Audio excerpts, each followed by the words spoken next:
Hello and welcome to Marketing Margaritas. This is a shorty soundbite episode, and our topic today is whether you do actually need socials or not for your business.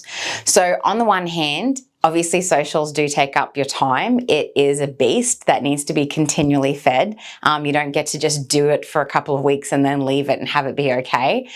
There's also a bunch of platforms to be on, and even on those platforms, there's a heap of different things that you can be doing. So, you might have stories, posts, reels, lives, carousels. Like there's all different things to do on just the one platform, let alone the amount of platforms there are to be on. So it's pretty full on, and it's a competitive space. There's obviously a lot of brands on socials, so it's something where you're competing with other people's attention over and over. And it's not just competitors, you're competing with everybody in that space. It just makes me think back to the days when, as a business, people used to put an ad in the phone book and a sign out the front, and that was all you needed.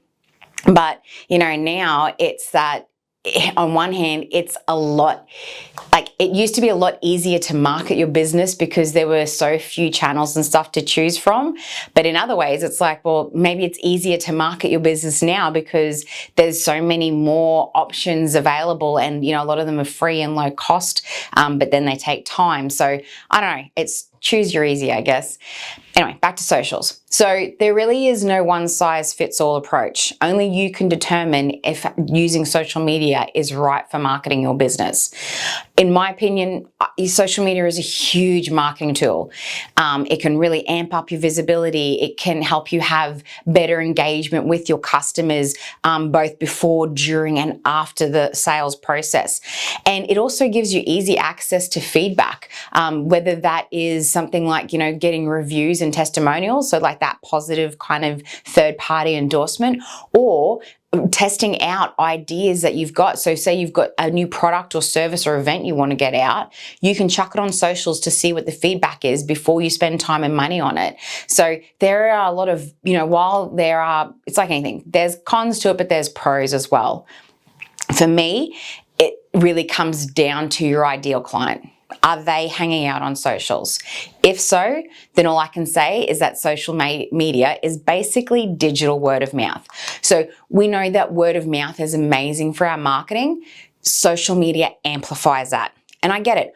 I'm also running a business here. I don't have time for TikToks, and we're trying to do the Tuesday tease with the podcast each week, and I think I've done like 3 out of the last 10 sort of thing. I get that it's hard, but I think it's important to really think about, like I said, where your customer is. If they're on socials, then I would suggest you need to be as well.